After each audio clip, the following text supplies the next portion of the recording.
እግዚአብሔር ሰውን በአምሳሉ ፈጠረው ብዙ ተባዙ ምድርንም ሙሏት ብሎ ባረከው ሆኖም ግን ሰው በደል ስላበዛ እግዚአብሔር ለእስራኤል ሕዝብ ሕግጋትን ሰጠ አምላክን ከምንም በላይ ሰውንም እንደራስ መውደድ ሕግ እንዲሆን አዘዘ ኃያላን አገራት በሰላም ይኖሩ ዘንድ ሕገ መንግስትን አረቀቁ ኪነ ጥበቦቻችንና ስነ ጽሁፎቻችን አብሮ የመሆን ፋይዳ አጎሉ ያምልኮ ስፍራዎች ለሕግ መታዘዝን ሰላም ያመጣል ብለው ሰበኩ ካቶሊካዊት ቤተክርስቲያን በስብከተ ወንጌል በማህበራዊ አስተምህሮዋና ማህበራዊ ስራዎቿ ሁሉ ሰው ለእግዚአብሔር ክብር የተፈጠረ መሆኑን ታስተምራለች በካቶሊካዊ ሐሳቦች ፕሮግራም የቤተክርስቲያናችንን ማህበራዊ አስተምህሮ እና ተግባራት እንቃኛለን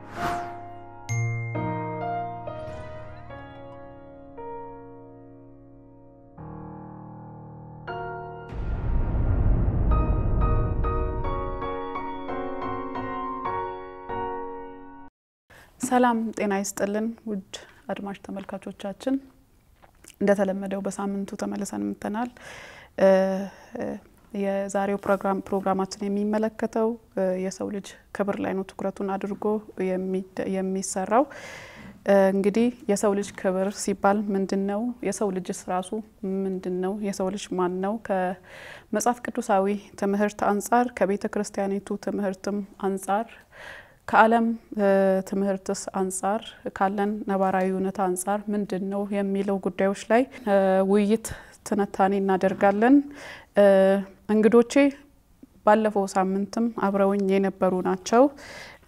በቀኝ በኩል አቶ ኩላይ ወልደ ጊዮርጊስ አቶ አክሊለ ንጋቱ ይገኛሉ በግራዬ በኩል በቀኝ በኩል ደግሞ አቶ ሰለሞን ደጀኔና ሜሪ ተክለ ይገኛሉ በድጋሚ ግብዣችንን አክብራችሁ ስለመጣችሁ በጣም እናመሰግናለን እንግዶቼ ሰባዊ ክብር በቤተክርስቲያን ማህበራዊ አስተምህሮ መሰረት እንዴት ይገለጻል ሰባዊ ክብርስ ምንድነው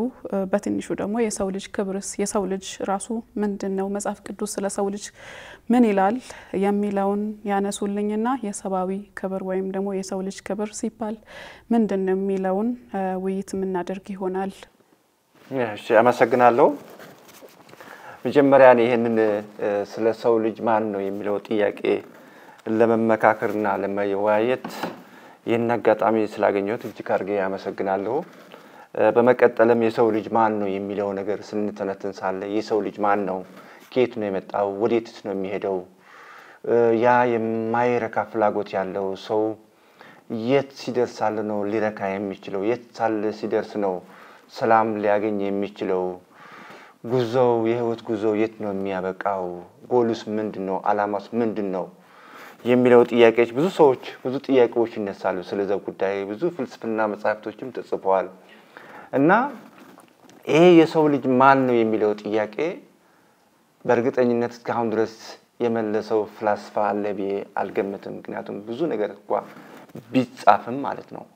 ግን የሰው ልጅ ማን ነው ከየት ነው የመጣው የሚለው ነገር ቤተክርስቲያን ነው የመለሰችው የሚል ትልቅ እምነት አለኝ ምክንያቱም የሰው ልጅ እንዲሁ ባጋጣሚ የተገኘ ክስተት ወይ ፍጡር አይደለም ወይ ደግሞ በእድል የተገኘ ፍጡር አይደለም አንድ የመጥቶ የሚጠፋ አካልም አይደለም የሰው ልጅ ባለቤት አለው የሰው ልጅ የጠራው አካል አለው ያ የጠራው አካልስ ማን ነው እንዴት አርጎ ነው ይሄ ሁሉ ልጅ የሰው ልጅ ያንዳንድ ሰው ልጅ በስሙ ሊጠራ የቻለው ህይወት የሰጠውስ ማን ነው የሚለው ነገር ምን አይነት ህይወት ነው ያለው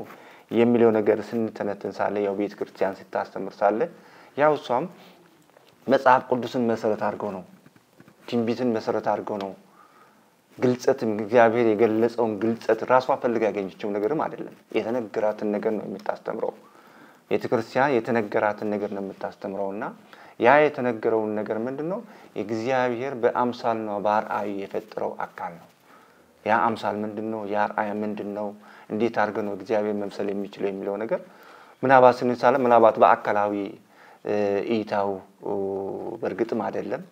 እግዚአብሔር መንፈስ ነው እግዚአብሔር ያየ አካል ማንንም የለም እግዚአብሔር ያየው ከእግዚአብሔር የመጣ ኢየሱስ ክርስቶስ ብቻ ነው እና ያንን እግዚአብሔር ምንድነው የሰው ልጅ በአምሳልና በአርአያው ፈጠረ ስለዚህ እግዚአብሔር ነው ማለት የሰው ልጅ የጠራው ወደዚህ ዓለም የጠራው እግዚአብሔር ነው በእርግጥም ህይወትም ተጠርቶ ነው የመጣው መምጣት ፈልጎ የመጣው ወይ ደግሞ ወደዚህ ዓለም መምጣት አለብኝ ብሎ ራሱን የጠራ አካልም የለም እግዚአብሔር የጠራውና ስለዚህ ህይወት ጥሪ ናት ተጠርቶ ነው የመጣው ሲጠራ ሳለ ደግሞ በስሙ ነው የተጠራው በቁጥር አይደለም ስለዚህ ያንዳንድ ሰው ራሱ ስም አለው በስም ያውቀዋል እግዚአብሔር ስለዚህ ፐርሰናል የሆነ ግላዊ የሆነ ግንኙነት አለው ከያንዳንድ ሰው ጋር ማለት ነውና ሰው ክብር ያገኘው ከዚህ ነው ክብር ያገኘው ከዚህ ነው ማንንም የሰጠው ክብር አይደለም ማንንም የሚወስደው ክብርም የለም የሚሰጥ ክብር የለም የሚወሰድ ክብር የለም ስጦታ ነውና ይሄንን ስጦታ ደግሞ ምናባት መልክን ታይቶ ሀብቱን ታይቶ ዕውቀቱን ታይቶ ወይ ደግሞ አንዱ ምናባት መልካም ስለሆነ ወይ ደግሞ ሀብታም ስለሆነ ቤተሰብ በስተጀርባ ታይቶ የሚሰጥም አይደለም ለያንዳንዱ ግለሰብ የሚሰጠው መለኮታዊ ስጦታ ነው ህይወት ስጦታ ናት እና ይሄ ክብር ደግሞ ከህይወት ስጦታ ጋር ተያይዞ የመጣ ስጦታ ነው ምናባት ለዚህ ነው አትሊስት ቤተክርስቲያን ከፍጥረት ሁሉ እኔ ነኝ ብሎ ራሱን ሊያቅ የሚችል ህሊና ያለው ሰው ብቻ ነው እኔ ነኝ ብሎ እኔ ነኝ ማንነት ሲባል ሳለ እኔ ነኝ የሚል አካል ካለ ሰው ብቻ ነው ማንነቱ ራሱን የሚያቅ ሰው ብቻ ነው ራሱን መግለጽ የሚችል ሰው ብቻ ነው መደሰትና ማዘን የሚችለው ደግሞ ሰው ብቻ ነውና ይሄንን የጠራው አካል ነው ክብር የሰጠው እሱ ደግሞ ቤተክርስቲያን እንደምታስተምረን መሰረት እግዚአብሔር ነው ስለዚህ እግዚአብሔር ምንድነው የማይታይ ፊት እግዚአብሔር የማይታይ ፊት በእያንዳንዱ ሰው ፊት ላይ የእግዚአብሔር አምሳልና ይታያል ስለዚህ እኔ ሰው ካከበርኩት ወንድሜን ካከበርኩት እህቴን ካከበርኩት ማንኛውም የሚያውቀው ሰውን የማያውቀው ሰው ቤትም ዓለም ይፈጠር ሰው ካከበርኩት እኔ ለእግዚአብሔር ነው ያከበርኩ ያለሁት ማለት ነው ያ የጠራውን አካል ነው ያከበርኩ ያለሁት ማለት ነው ልጄ ብሎ የጠራው አካል ነው ያከበርኩ ያለሁት ምናልባት በጸሎት ስንጸልይ ሳለ ጌታችን ኢየሱስ ክርስቶስ ያስተማረን ምን ብለን ብንጸልይ ይሻላል ብሎ ሐዋርያ ሲጠይቁት ዝም ብላችሁ እንደ አህዛብ ብዙ ቃላት በመደራረብ አትለፍልፉ እንዲህ ብላችሁ ጸልዩ አለ ያ በሰማይ የምትኖር አባታችን ሆይ በሰማይ የምትኖር አባት የግል አይደለም አባታችን ነው ስለዚህ የትም ቦታ ይወለድ ጥቁርም ይሁንም ነጭም ሀብታም ይሁንም ዳ አዋቂም ይሁንም አላዋቂ የተማረም ያልተማረ የትም ቦታ ይወለድ የትም ዓለም ጫፍ ይሁን በሰማይ የሚኖር አባታችን ሲሆን ሳለ ከነዚህ ሁለት ህዝብ በህብረት ጋር እየጸለዩ ያሉት ማለት ስለዚህ እኔ የአባቴ ልጆች አሉ ማለት ነው ስለዚህ የአባቴ ልጆች ለኔ ወንድሞችና እህቶች ናቸው ማለት ነው ስለዚህ የሚያከብረው ማን ነው ያከበርኩ ያሉት የአባቴ ልጆች ናቸው ስለዚህ የአባቴ ልጆች ካከበርኳቸው አባቴ ልጆችን ስላከበርኩች እኔን ይወደኛል እኔን ይወደኛል እኔ ደግሞ የአባቴ ልጆች ስላከበርኩት ያከበርኳቸው ልጆች ደግሞ ወንድሞችና እህቶች ደግሞ መልሶ ክብር ስለሚሰጡኝ እኔ ደግሞ የህይወት ምላት አገኛለሁ ህይወት ለኔ ትርጉም ትሰጣለች የህይወት እርካታ ማገኛለሁ ማለት ነውና ስለዚህ በዚህ በህብረትና በግንኙነት ነው በፍቅር ግንኙነት ነው ህይወት የሚገኘው ክብር ደግሞ ሊጎናጸፍ የሚችለውና በዓለም ላይ የምናቅ ሰው የለም ሁሉ ሰው ክብር ነው ምናባት አይሆነ ጠንካራ የሆነ አባባል አለ እሱ ምንድነው ዓለም ያለው ሀብት ተደምሮ የአንድ ሰው ህይወት ዋጋ ሊሆን አይችልም ምክንያቱም ዓለም ያለው ሀብት ከሰው በታች ነው ሰው ደግሞ ከማንኛው ከተፈጠረው በላይ ነው ምክንያቱም እግዚአብሔር ልጅ ብሎ ጠርቶታል አክብሮታል ስለዚህ እግዚአብሔር ያከበረው ደግሞ ማን ነው የሚያዋርደው ስለዚህ ሰው ማዋረድ ለእግዚአብሔር መሳደብ ማለት ነውና ቤተክርስቲያን የምታስተምረው ይሄ ነው ይሄን ደግሞ ራሷ የፈጠረችው ነገር ሳይሆን የተነገራትና የተገለጸላት ነገር ነው ለህዝቡን የምታስተምረው እና ቀላል ነው እርስ በርሳችሁ ተከባብሩ ነው በእኔ ክብር ላይ እኔ አንቺን ሲያከብሩሳሉ ሌላ ወንድሜን ሲያከብሩሳሉ የኔ ክብር ላይ ይገኛል ስለ ውስጥ ያለው ክብር ነው ለሌላ ሰው እየሰጠው ያሉት ማለት ከዛው ደግሞ ከሌላው የሚመጣው ክብር አለ ወደኔ ማለት ነው ስለዚህ ፍሰቱ ማለት ነው ስለዚህ ወዲያና ወዲያ የህይወት ፍሰት ሲፈሳለ ሰለም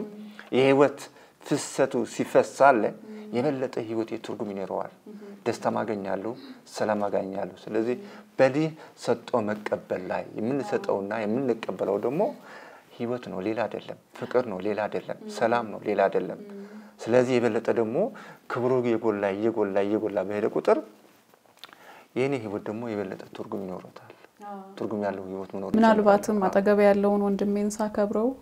በሰማይ የሚኖር አምላኬን ያከበርኩት ይሆን ትክክል ምክንያቱም አጠገብህ ያለው ወንድምና እህትህ ካላከበርከው በሱ ላይ ያደረ መንፈስና እግዚአብሔር ምክንያቱም ትእዛዙ ምንድነው ወንድምህን እንደራስ አርገህ ውደደው ነው ስለዚህ ያን ትእዛዝ ሲያከብርሳሉ ያ የተፈጥሮት ህግ ማለት መጀመሪያ ያንን ህግ ሲያከብርሳሉ ማለት መጀመሪያ የፍቅር ህግ ነው እግዚአብሔር በሱ ያለው እግዚአብሔር ሲያከብርሳሉ እኔም ተስፋ እውነትን አገኛታለሁ ማለት እውነት ደግሞ እግዚአብሔር ያገኛለሁ ማለት ነው የት ነው ያለው እግዚአብሔር ስውር አይደለም በወንድሜ ውስጥ አለ በእህቴ ውስጥ አለ በጎረቤቴ ውስጥ አለ ስለዚህ በሰው ነው እግዚአብሔር የሚገኘው ማለት ነው ስለዚህ እሱን ካላከበርኩት እግዚአብሔር አመልካለሁ እግዚአብሔር አከብራለሁ የሚለው ነገር ውሸት ነው እውነትን ለማግኘት እውነትን የማግኛ መንገድ ወንድምን ማክበር ነው ወንድማችንን ባከበርን ቁጥር በሰማይ ያለውን እግዚአብሔርን ያከበርን ነው የሚለውን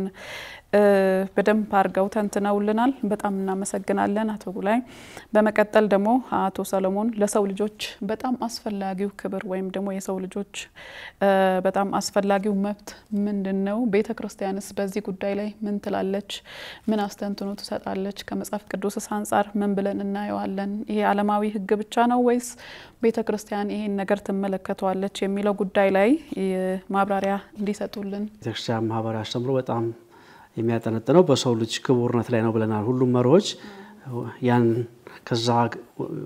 የሚመግቡና የሚያጠነክሩ ናቸው ብለናል ያም መሰረት ያደረገው በተለይ ደግሞ ሚስጥረ ስላሴን ስንመለከት ብዙን ጊዜ በነገረ መለኮት ምሁራን በአብዛኛው ምናንም ዘንድ ስላሴ ምስጢር በጣም በፍልስፍና እና በጣም ምሁራዊ በሆነ በዘመኑ ቋንቋ ሊቃዊ በሆነ አረዳድ የተረዳን ግራ እንጋባለን እና ሚስጥረ ስላሴን ከመረዳት እንደውም አንድ የቤተክርስቲያን ዶክተር ወይም አባት ምሳሌ አለ ስለ ሚስጥረ ስላሴ ሲመራመር ሳለ አንድ በባህር ዳርቻ ሆኖ ሳለ አንዲት ጉድጓድ ቆፍሮ ውቅያኖስ ጋር ሆኖ አንድ ትንሽ ልጅ ውሃውን ይጨልፋል ወደዛ ለመገልበጥና እንዴት ስምንት እንደው የምታረገው ብሎ ይጠይቀዋል ያንን ውሃ ጨልፌ እዚህ እየጨመርኩ ነው አለ ይሄ የማይቻል ነገር ነው እኮ ይላል አንተም ስለ ሚስጥረ ስላሴ የምታረገው ምርምር እንደዚህ አክል ነው ሞኝነት ነው ብሎ ያስረዳውና እግዚአብሔር የገለጠለት ማስረጃ ነው በርግጥ ይሄ የሚስጥረ ስላሴን ከመረዳት በአእምሮአችን ለማስገባት ካለን ጥረት አንፃር ነው ነገር ግን ሚስጥረ ስላሴን በጣም ከተረዳ ነው በሰው በመሳሪያችን በመልካችን ንፍጠር ብሎ ሲናገር ሚስጥረ ስላሴ ትልቁ ቁም ነገርና መሰረቱ ምንድነው በአብ በወልድና በመንፈስ ቅዱስ መካከል ያለው ፍጹም የሆነ የፍቅር ተምሳሌት የእርስ በርስ ግንኙነት ተምሳሌት ነው ያንን አራና መልክ ስንመለከት በሰው ልጅ ላይ አንዳችን ላንዳችን ሊኖር የሚገባው ያ ፍጹም ፍቅር በእኛ ውስጥ ደግሞ ደካማ በሆነ መንገድ የሚገለጥበት ቢያንስ ግን ያንን በመሰላችን እርስ በርስ ባለን ፍቅር እንደገናም ለመለኮት ባለን ፍቅር የሚገለጥ መልክ ማለት እንግዲህ መልካችን መስታወት ፊት ቆመን የምናየው ሳይሆን በአርአያ ስላሴ የምንለው አባባል ስላሴ እርስ በርስ ያለው ፍቅር እርስ በርስ ያለው መስተጋብር በእኛ መካከል በሰዎች መካከል በማህበረሰብ መካከል ሊገለጥ እንደሚገባ የሚያስረዳ ስለሆነ የእግዚአብሔር መልክ ማለት ያ ነው ያንን መሰረት አድርጋ ቤተክርስቲያን ስለ መብት ስትናገር ምናልባት ዓለማዊ ይመስላል ነገር ግን የመጀመሪያውና መሰረታዊ መብት የህይወት የመኖር መብት ነው የሰው ልጅ ከጽንሰት ጀምሮ የሰው ጣልቃ ገብነት ሳይኖር በአንድ በኩል ተፈጥሯዊ በሌላ በኩል ደግሞ በአደጋሚው በተለያየ አጋጣሚዎች እስከሞተበት ጊዜ ድረስ በህይወቱ ላይ ስልጣን ያለው እግዚአብሔር ብቻ ነው እና የመኖር መብትን ከዛን ጀምራል ከዛ በተጨማሪ የምንላቸው የምግብና የመጠለያ የማግኘት መብቶች አሉ ነገር ግን ደግሞ መርሳት የለብን ብዙን ጊዜ በፖለቲካ በጣም ብዙ ተግዳሮት ያለበት የመንቀሳቀስ መብት ከሀገር ወደ ሀገር ከአንድ ቦታ ወደ አንድ ቦታ ምድር ሁሉ የእግዚአብሔር ናት የማናችንም አገራችን ይሁን ክልላችን ይሁን መንደራችን ይሁን እኛ ሙሉ ለዛ ባለስልጣን ባለቤት አይደለም ባለቤት እግዚአብሔር ባላደራዎች ስለሆንን ራሱ የእግዚአብሔር ህዝብ ታሪክ ስንመለከት ገና ከአባታችን አብርሃም ስንመጣ ከኡር ምድር አንስቶ ከነዓን ላይ ሲተክለው ምድር የእግዚአብሔር እንደሆነች ሊያስተምር ነው የመንቀሳቀስ መብት ያ ማለት ምንድነው ግን ያ መብት የመንቀሳቀስ መብት እንደው አማርኛ አላውቅም እንዳይባል አብሶሉት አይደለም ዝም ብለን በጅምላ ወደ አንድ ሀገር ሄደን ዛንድን ሰፈር ተጠራል ነገር ግን የመንቀሳቀስ ህይወትን ለመለወጥ ለማስተካከል በተለያየ መንገድ የመንቀሳቀስ መብት አለ ይሄ የራሱ የሆነ በርግጥ ማዕቀፍ ያስፈልገዋል እሱ ዝርዝር ውስጥ አሁን በዚህ መርሃ ግብር አንገባም ነገር ግን እንደዚሁ እንደ ግንብ በማጠር ሀገሮችን አካባቢዎችን በመከለል እኛ ፈቃጅና ከልካይ የማንሆንበት መድረክ ነው የመንቀሳቀስ መብት አለ የመደራጀት መብትም ቤተክርስቲያን በጣም በተለይ በሙያ ማህበራት ይሁን በፖለቲካም ይሁን በመንፈሳዊ በባህላዊ ሰዎችን በተለያየ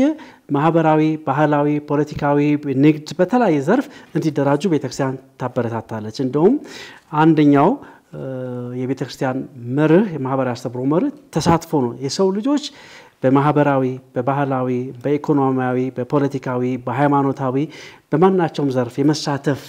ግዴታና ጥሪ ኃላፊነት አለባቸውና ይሄንን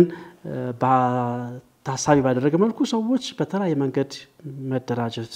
ይኖርባቸዋል መደራጀት በጋራ የጋራ ጥቅምን የሚያጎለብቱበት ነው ቀደም ሲል መግቢያችን ላይ ለተመለከተው ለምሳሌ ሰራተኞችን በተመለከተ ቤተክርስቲያን አስተምሮ የሰራተኞችን በኢንዱስትሪ አብዮት ምክንያት ጉስቁልና ተመልክታ ጭቆናና ብዝበዛ ተመልክታ ሰዎች እንደ ማምረቻ ማሽን የሚታዩበትን ሁኔታ አይታ ያንስ ታስተምር መልእክት ታስተላልፍ አንዱ ሰራተኞች ተደራጅተው መብታቸውን እንዲጠይቁ ስለዚህ የመደራጀት የተለያየ ማዕቀፍ አለው ይሄ ስለ ሰራተኛ ማህበራት ብቻ ለመናገር አይደለም ነገር ግን በባህላዊ መንገድም ሰዎች ተደራጅተው ባህላቸውን ማጎልበት በኢኮኖሚም ባለሀብቶች ተደራጅተው ኢኮኖሚውን የማሳደግ ኃላፊነት አለባቸው ሌላ የእምነት መብት ሰዎች የፈለጉትን መልካም የሆነ ነገር ሁሉ የሃይማኖት ነጻነት ቤተክርስቲያን ታስተምራለች እና እነዚህ ሁሉ የሰው ልጅ መብቶች ናቸው ዝርዝር ነገሮችን መመልከት እንችላለን ነገር ግን በጊዜውና መርሆችን ስንመለከት ከዛ ጋር ተያያዥ የሆኑ መብቶችን አብረን እንዳስሳለን በጥቅሉ ግን በዚህ መልክ መብቶችን ዓለማዊ ይመስላሉ ነገር ግን ከሰው ልጅ ክቡርነት ጋር የተያያዙ ስለሆኑ በጋራ የሚገመጠላም ምግብም መደራጀትም መንቀሳቀስም ሃይማኖት ነጻነትም ዓለማዊ ይመስሉ እንጂ ሁሉም ከሰው ልጅ ክቡርነት ጋር የተያያዙ ስለሆኑ ደግሞ ምንድነው አንድ ምናልባት መገንዘብ ያለብን ነገር በዓለማዊና በመንፈሳዊ መካከል ማስመር የለብንም ምክንያቱም የቄሳር ለቄሳር የእግዚአብሔር ለእግዚአብሔር ይበል እንጂ እግዚአብሔር ቃል ቄሳርም ከእግዚአብሔር በታችና የእግዚአብሔር መሆኑን መርሳት የለብንም ሁሉ ጊዜና ዓለማዊ የምንለው አገልግሎቱ ሁሉ ጊዜ ለሰው ልጅ ክቡርነት ካልሆነ የሚወስተን ከእግዚአብሔር ነው የሚያርቀን ስለዚህ ዓለማዊ ብለን የምንተው ነገር የለም ዓለማዊውን እንደውምኛ የተጠራነው ዓለማዊውን ደግሞ መንፈሳዊ ማዕቀፍ በማበጀት ዓለማዊውም እግዚአብሔር እና የሰው ልጅ ክቡርነት እንዲያገለግል ማድረግ አለብን እናመሰግናለን አቶ ሰሎሞን የሰው ልጅ ክብርነት ላይ የሰብአዊ መብቶች ከመጽሐፍ ቅዱስ አንፃርና ከሃይማኖታችን ሃይማኖታዊ አስተምህሮ ከቤተ ክርስቲያናችን አስተምህሮ አንፃር ተመጋጋቢ ናቸው እንጂ የሚጣረሱ ወይም ደግሞ የሚለያዩ ራሳቸውን ችለው ብቻቸውን የሚቆሙ እንዳልሆኑ ተንትነውልናል። የሰው ልጅ ክብር ሌሎች ማህበራዊ መርሆች ሁሉ የተመሰረቱበት ነው የሚል ነገር አለ። ይሄ ምን ያህል እውነት ነው? የሆነው ስለምንድን ነው የሚሉ ጉዳዮች ጋር ከሜሪ ጋር ውይይት ምናደርግ ይሆናል ማለት ነው። አመሰግናለሁ በድጋሚ ትሬዛ። እንግዲህ ጥሩ የውይይታችን ዋናው መሰረታዊ ሀሳብ የቤተክርስቲያን ማህበራዊ አስተምህሮ ነው። በዛ መልኩ የሰው ልጅ ለምን ማዕከል ሆነ ለሚለው የማስተንተኛ ጥያቄ መሰረት የሚሆነኝ ሀሳብ እኔ እግዚአብሔር አምላክ በሁለት ድንቅ የሆኑና የብቻው የሆኑ ነገሮች አሉ ከብዙዎቹ እና ዋነኛው ፍጥረት ነው። ሌላው ሊሞክረው ሊያደርገው የማይችል የሱ ብቻ የሆነ ማለት ነው ትልቅነቱን የሚያውጅ የፍጥረት ስራው ነው። ሌላው ደግሞ ፍቅር ነው። እግዚአብሔር ፍቅርን ሰራ ሳይሆን እግዚአብሔር ፍቅር ነው መሰረታዊ ሀሳቡ። ስለዚህ በእነዚህ እግዚአብሔር ሰውን ፈጠረ በሁሉ ጊዜ የምንለው ባሪያና በአምሳሉ ልዩ አድርጎ የተወደደ አድርጎ ማንም እንዳይነካው የሚንከባከበው አድርጎ ከፍጥረት ሁሉ በላይ አድርጎ ፈጠረ ሰውን። የማህበራዊ አስተምህሮ መሰረታዊ ሀሳብ ከእግዚአብሔር ቃል የተወሰደ ነው። ከእግዚአብሔር ቃል ስቦ ክስተታዊ የሆኑ ነገሮችን ደግሞ አሰባስቦ አማክሎ ምላሽ የሚሰጥ ነው የካቶሊክ ማህበራዊ አስተምህሮና የሰው ልጅን ማዕከል ያደረገው የእግዚአብሔር የፍጥረት ባለቤት እግዚአብሔር ስለሆነ ያን ፍጥረት ከዛ ክብሩ ዝቅ የሚያርጉ የሚያጎድሉ ነገሮችን ሁላ ቤተክርስቲያን በአስተምህሮዋ ትቃወማለች። ለክብር የሚያበቁ ለቅድስና የሚያበቁ ተግባራትን ታበረታታለች። እናም ፍቅር የተሞላበትን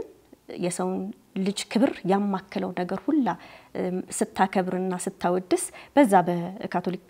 ማህበራዊ አስተምህሮዋ አቅጣጫን ሰጥታ ሌሎች ሰዎች ይህን በማድረግ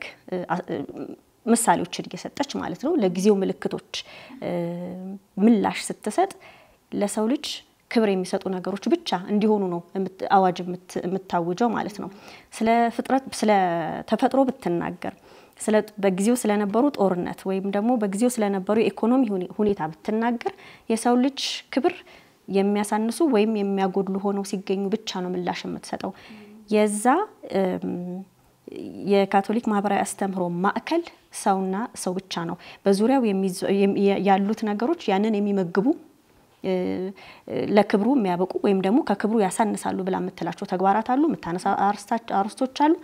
በአንጻራዊነት በማዕከላዊነት ቁጭ አድርጋ የምትተነትነው ግን ሰውና የሰው ልጅ ክብር ብቻ ነው። ያንን እስካከበረ ድረስ ታበረታታለች፣ ያንን ዝቅ ሲያደርግ ደግሞ ትገስጻለች፣ አማራጭ መንገዶችን ተጠቆማለች ማለት ነው። በጣም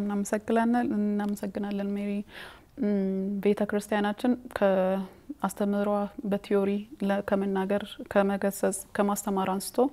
በተግባርም ይሄን ስራ በትምህርት ተቋማት በጤና ተቋማት ይሄን በስራ በመቀየርም ጭምር ታሳያለች ታስተምራለች። በዚህ ነው መሰረቷ በስራ የተደገፈ ነው የሚሉ ሐሳቦችን ማንስታለች ሜሪ። ከዚህ በመቀጠል ደግሞ በማህበረሰባችን ውስጥ የሰዎችን ክብር እና ዋጋ እንዳንገነዘብ የሚያደርጉ ተግዳሮቶች አሉ። ካሉስ ደግሞ ምንድናቸው? ይሄን ደግሞ እንዴት ነው መቅረፍ የሚቻለው የሚሉ ጉዳዮች ላይ ሰፋ ቢልም ምናልባት የተወሰነ የተቻለውን ያህል ብናወጋበት። የሰው ልጅ ክቡርነት በሰፊው ተገልጿል፣ የተገለጸ ነው። ያም ደግሞ ያው የሁሉም የማህበራዊ አስተምሮ መርሆች የሚያጠነጥነው ይሄንን ለማምጣት እስከ መሆኑ መጠን ይሄ ነገር ለማምጣት ወይም ደግሞ ይሄንን ሐሳብ ተግባራዊ ለማድረግ በሚደረግበት ጊዜ ብዙ አይነት ችግሮች ያጋጥማሉ፣ ብዙ አይነት ተግዳሮቶች ያጋጥሙ ይችላሉ። በዋናነት ግን የግንዛቤ አንዱ ይመስለኛል የግንዛቤ ማነስ ይህንን ዓላማ ለማሳካት የሚጥረውም አካል የተሟላ ግንዛቤ አለው ወይ የሚለው አንድ ጥያቄ ነው። ከዛም ባሻገር ደግሞ የሰው ልጅ ክብር የሚለውን ትርጓሜውን፣ ሐሳቡን፣ ዓላማውን በሰፊው ማህበረሰብ ውስጥ ምን ያክል የተሟላ ግንዛቤ አለ የሚለው ራሱን የቻለ አንድ ችግር ወይም ደግሞ ተግዳሮት ነው ብለን ማሰብ እንችላለን። ሌላው እንደ አጠቃላይ የካቶሊክ ቤተክርስቲያን ማህበራዊ አስተምሮ መርሆችን ለመተግበር ያው የተለያዩ ተጨማሪ እንትኖች ሊኖሩ ይችላሉ።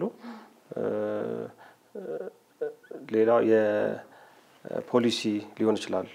አንዳንድ ፖሊሲዎች ምናልባት በእንደዚህ በሰው ልጆች ክብር፣ በመብቶች፣ በእኩልነት እና በመሳሰሉት ላይ በትምህርት ቤት አካባቢም ራሱ አንዳንድ ከግብረ ገብ ከመጽሐፍ ቅዱስ ወይም ደግሞ ከመንፈሳዊ ትምህርቶች ጋር ተያይዞ ትንሽ ላያስኬዱ የሚችሉ ግልጽ ያልሆኑ መመሪያዎች ወይም ደግሞ ፖሊሲዎች ሊኖሩ ይችላሉ። እሱም አንድ ችግር ነው ብሎ መውሰድ ይቻላል። ሌላው ደግሞ ያው የችግሩ ስፋትም ብዛትም እንደ ሀገርም እንደ አካባቢው እንደ ዓለምም ያው ችግር በሰዎች ዘንድ የሰው ልጅ ከተፈጠረበት ጊዜ በኋላና የተሰጠውን ትዕዛዝ ባለመፈጸም በኋላ ከመጡ ሁኔታዎች አንፃር በኋላ ብዙ አይነት ችግሮች ተከስተዋል። የችግሮች መጠኖች የተለያዩ ናቸው፣ በተለያየ ጊዜ የሚከሰቱት። ከዛን ጊዜ ጀምሮ ብዙ አይነት ችግሮች አሉ። ስለዚህ ያ ችግር እየሰፋ የሚመጣለ በተወሰነ መልኩ ደግሞ ለመቆጣጠር የተቻለም አለ። ዞሮ ዞሮ ግን በዛ ዓለም ላይ ሰፊ የሆነ ችግር አለ። ያ የችግሩ ብዛትም አንድ ተግዳሮት ሊሆን ይችላል። ከዛም አልፎ ደግሞ ምናልባት የአቅም ውስንነቶችም ሊኖሩ ይችላሉ። የአቅም ማለት ይሄን ተግባር በሰፊው ለመስራት ወይም ደግሞ ለማህበረሰቡ ለማስረዳት የሚያስችሉ የሰው አቅም ሊሆን ይችላል፣ የገንዘብ አቅም፣ የኢኮኖሚ አቅም የመሳሰሉት እንደ አንድ ማነቆ ሊያዝ ይችላል። በተለያየ ጊዜ ደግሞ የሚከሰቱ ሰው ሰራሽ የሆኑ አደጋዎችና ችግሮች አሉ። ለምሳሌ ግጭት ወይም ደግሞ ሌሎች መፈናቀሎች በሚያጋጥሙበት ሰዓት ላይ የሰው ልጅ ክብር ማስጠበቅ የሚለውን በተግባር ለማሳየት ወይ ለመፈጸም በጣም ፈተናው ከባድ ነው የሚሆነው። እንደ ቤተክርስቲያንም እንደ ግለሰብም በዛ ዙሪያ ላይ እንደሚሰሩ አካላትም ጭምር ማለት ነውና በተለይ በዘመናችን ይሄ ነገር በጣም ትልቅ ፈተና ሆኖ ነው እየታየ ያለው። ሌላው በሰዎች መካከል መተባበር መቀዛቀዝ ወይ ማነስ፣ በተለይ አቅም ያላቸውና በታች ያሉት አካላት እንደ ህዝብም እንደ ሀገራትም የመተባበርና የሰው ልጅን እኩልነት በቀና መንፈስ በትብብር ለመተግበር አለ መፈለግ ወይም ደግሞ ቁርጠኝነት አለማሳየት በራሱ አንድ ፈተና ወይም ደግሞ ችግር ነው ማለት ይቻላል ማለት ነው። ብዙ ትምህርት ቤቶች አሉ ከታች ከመዋለ ህጻናት ጀምሮ እስከ ኮሌጅ እና ዩኒቨርሲቲ ድረስ ቤተክርስቲያን ትምህርት ቤቶች አሏት። በተለያዩ ሀገራት በዓለም ሀገራት ውስጥ አላትና ይሄን ግብረ ገብነትን ወይም ደግሞ በቀና መንገድ መሄድን በህፃናት ላይ ብንሰራና እስከ ላይ ድረስ አድጎ ማይቸገሩበት ደረጃ ላይ ይደርሳሉ ወይም ደግሞ ከልጅነት ነው ግብረ ገብነትን የምንማረውና በዚህ ጉዳዮች ላይ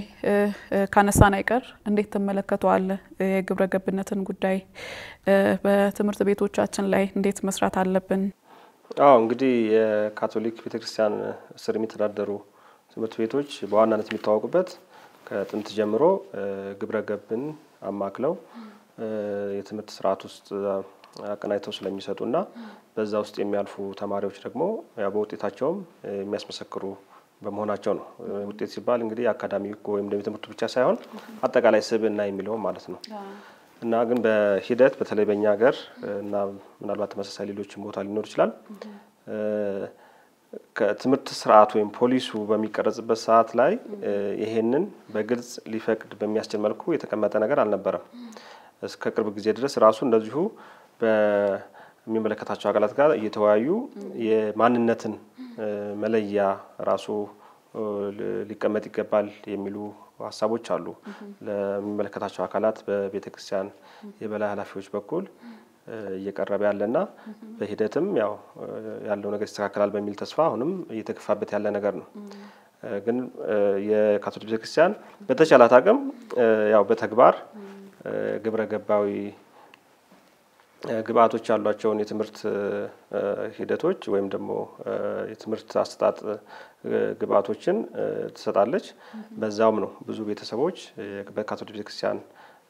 በኩል የሚተዳደሩ ትምህርት ቤቶች ላይ ልጆቻቸው እንዲያልፉላቸው የሚፈልጉት። ስለዚህ ያ ደግሞ ውጤቱ ግልጽ የሆነ ነው። ከመነሻው እስከ ሰው ላይ የሚሰራው በአንድ የህይወት ክፍል ብቻ አይደለም። በተሟላ መልኩ የመንፈሳዊው ግብረ ገባዊው ሌሎችም ራሱ በእውቀት በሌላ በአካዳሚው ወይም ደግሞ በዓለማዊ የትምህርት ዘርፉም ማወቅ የሚገባቸውን ነገር ጥራቱን በጠበቀ መልኩ ለሁሉም ሳይዳላ ወይም ደግሞ ልዩነት ሳይፈጠር በሚሰጥበት ስርዓት ተቀርጾ እንዲሰራ የሚፈልገው ማለት ነው።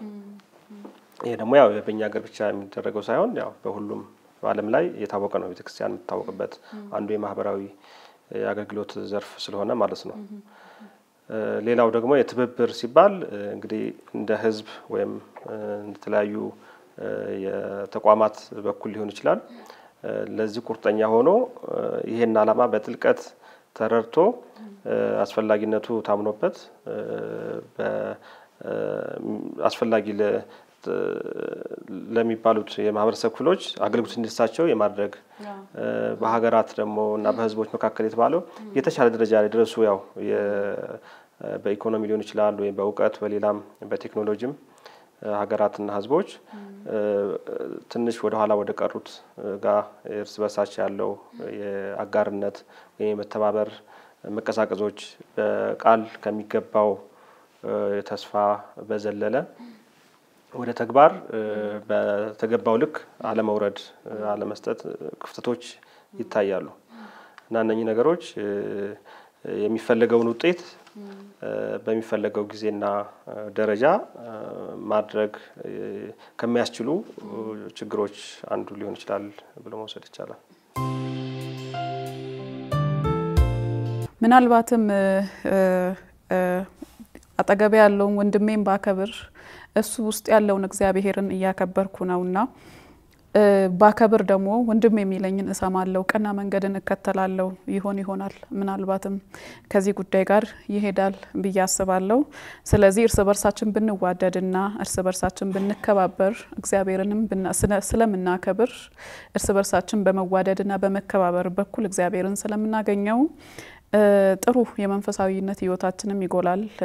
ይሄ የተግዳሮቱ ወይም ደግሞ የሰው ልጅ ክብርን ማሳነሱ እየቀነሰ ይሄዳል ብዬ አስባለሁና የተወሰነ ሀሳብ እዚህ ጉዳይ ላይ ቢያነሱልን ብዬ አስባለሁ። አቶ ጎላይ ትክክል ነው። በተለይ አሁን ቢያነሳ ደስ የሚለው ነገር የሚለው የግብረ ገብነት ወይ ደግሞ የስነ ምግባር ጉዳይ ነው። ምክንያቱም ካቶሊክ በጣም ብዙ ሀብት ያላት ቤተክርስቲያን ናት። ብዙ አስተምሮዎች አላት። ብዙ የማስተማር ጸጋም ያላትና ብዙ ዶክመንት ወይ ደግሞ ብዙ እዛ ጉዳይ ብዙ የተጻፉ ብዙ ተሞክሮዎች ያላት ቤተክርስቲያን ናት። በዛው በተለይ ደግሞ በሰው ላይ የምታደርገው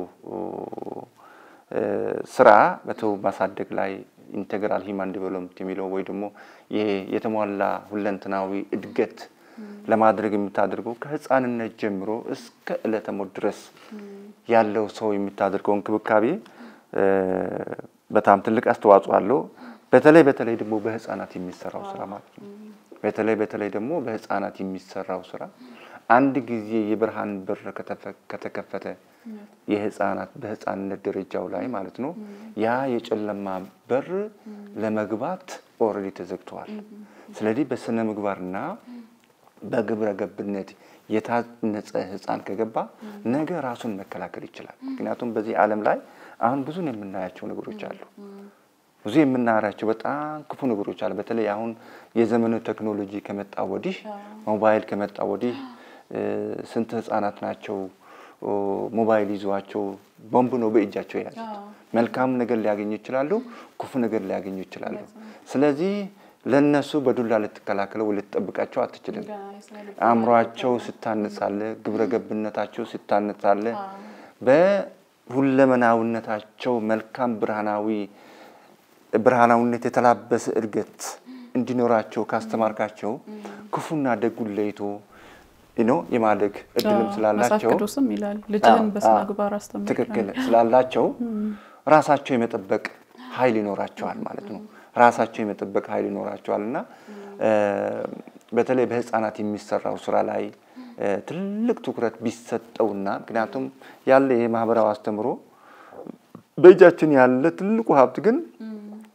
ምን ያህል እንደተጠቀምነው እኔ ብዙም ባላቅም ማለት ነው ይሄ እያንዳንዱ ምን ያውቋል ወይ ሌላ ሰዎችን አሳውቀናቸዋል ወይ በትምህርት ቤቶቻችን የኛ ሰራተኞች ወይ ደሞ አስተማሪዎች ደሞ በየቦታው ያሉ የካቶሊክ ውስጥ ያሉ ከሐዋርያ ውስጥ የሚሰሩ በፓስቶራል የሚሰሩ ጀምረሽ እስከ ሌላው ሰዎችን ምን ያህል በጥልቀት ያውቁታል ምን ያህል በተግባር ደሞ ያውሉታል የሚለው ነገር በእርግጥም ብዙ የሚሰራ ስራ እንደሚኖር እርግጠኛ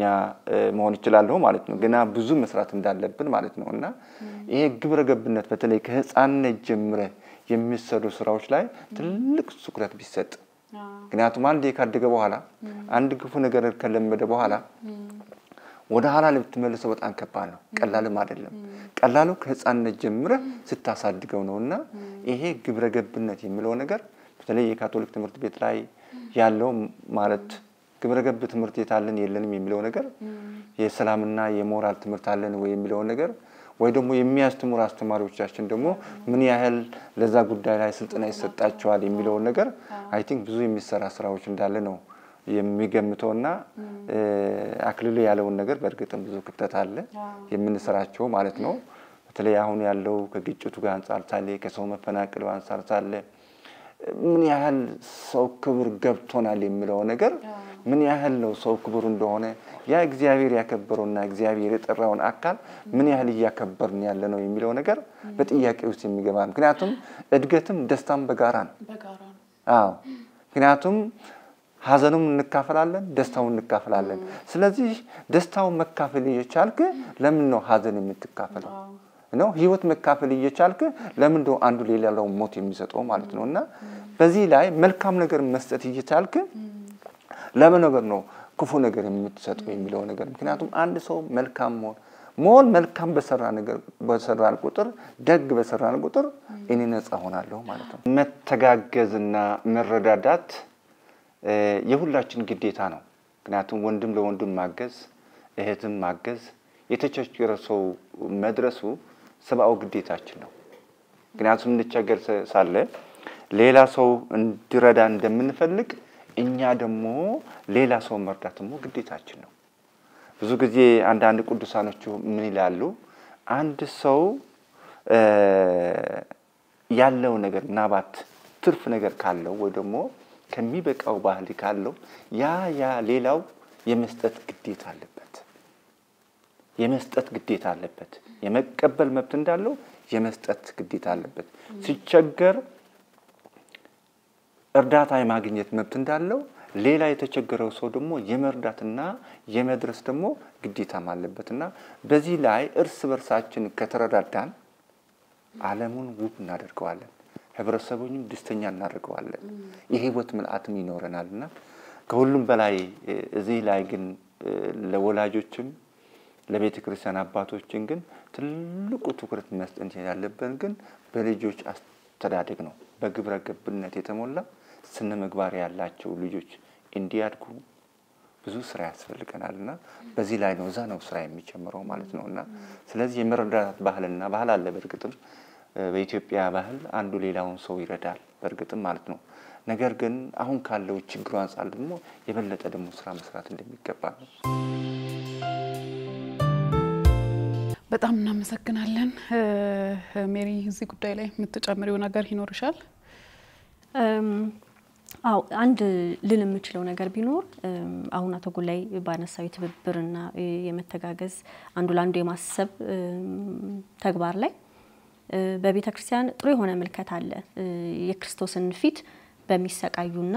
በተጨቆኑ ወይም ችላ በተባሉ ሰዎች ፊት ላይ ማየት ማንበብ መቻል ማለት ነው እና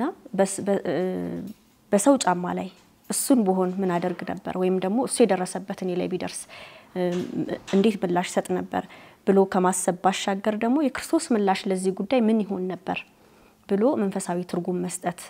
ጥሩ ነው። የካቶሊክ ማህበራዊ አስተምህሮም የተቋማት ቅድማቱ አክሊለ ሲል እንደነበረው ተቋማት እንዴት ምላሽ እየሰጡ እንደሆነ ኤንጂኦ ሳይሆን የክርስቶስ ፍቅር ተባባሪ ሆነው የቤተ ክርስቲያንን ተልእኮ እያስፈጸሙ እንዴት እንደሆነ ሲያስረዳን ነበር። እንደ ግለሰብም ኃላፊነትና የቤት ስራ ይሰጠናል ይሄ ተግባርና በሌሎች ሰው ፊት ላይ ክርስቶስን ማየት መቻል ለዛ ሰው መራራት ወደዚህ የዳረገውስ ምንድነው የችግሩ አፋጣኝ ምላሽ መስጠት አንድ ጉዳይ ነው። ለዚህ ተግባር ወይም ደግሞ ለሰው ልጅ ጉስቁልና የዳረገው ምንድነው ብሎ መፈተሽ ደግሞ ከአንድ ክርስቲያን በተለይ ደግሞ አሁን ተነሳንበት አርስት እንደ ማህበራዊ አስተምህሮ እንደሚተገብር ደግሞ አንድ ሰው እንደ ካቶሊክ ምእመን ይህንን ማድረግ ጥሩ ነው። ለምእመናን ችግሮቻችን በዙሪያችን ያሉ ችግሮችን ችላ አለ ማለት ጥሩ ነው። ማስተንተን ቆም ብሎ ማሰብ ጥሩ ነው። ምጽዋት መጽውቶ ማለፍ አይደለም ችግሩን ማሰብና ደግሞ እንደ ቤተ ክርስቲያንም ትልቅ ሌላ ደግሞ ሀብታለን በእውነት አንዱን እየደረበ እየመጣ ነው። ያስተንትኖ ባህል ደግሞ አለን ያስተንትኖ ስርዓትም አለንና ቁጭ ብለን ቆም ብለን እንድናስብ የሚያደርገን ማለት ነው። ስለዚህ ምላሾቻችን የተጠኑ እንዲሆኑ ካፋጣኝ መልስ ባሻገር እንዲሆኑ የተቸገሩ ሰዎችን አይተን ምናልፍ ሳይሆን ቁስላቸውን ሽረን አብሰን ለክብር ምናበቃ የክርስቶስ ፍቅር ተባባሪዎች እንድንሆን ያግዘናል ማለት ነውና በዚህ መልኩ ነገሮችን እንድናይ እና ትኩረታችንን የሚስቡ ነገሮች ትናንሽ ክንዋኔዎች ሳይሆን ከዛ ባሻገር ያሉ ነገሮችን ደግሞ መፈተሽ እንደሚገባን ይሄንን ለማለት እወዳለሁ። እንግዲህ ተመልካቾቻችን የሰው ልጅ ሲባል ምን ማለታችን ነው? መጽሐፍ ቅዱስ ስለ ሰው ልጅ ምን ይላል? የሰው ልጅ ክብርስ በምን ላይ የተመሰረተ ነው? ስለ ሰው ልጅ ክብር መጽሐፍ ቅዱስ ብዙ ያወሳል። ቤተክርስቲያናችን ብዙ ትላለች። ዓለም ላይም ያለው ስለ ሰው ልጅ የሚሉን ብዙ ነገሮች አሉ። ከዛ አንፃር የሰው ልጅ ማን ነው? ምንድነው? ሰባዊ ክብርስ ምንድነው? ሰባዊ ክብር በእውነት መሬት ላይ እየተተገበረ ነው ወይስ እንዴት እናየዋለን የሚሉ ጉዳዮች ላይ ሐሳቦች ላይ አውግተናል። የሰው ልጅ መሰረታዊ የሆነ ፍላጎቱ ወይም ደግሞ መሟላት ያለባቸው ጉዳዮቹ ምንድናቸው?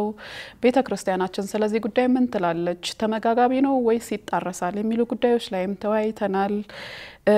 በመጨረሻም የሰው ልጅ ክብርን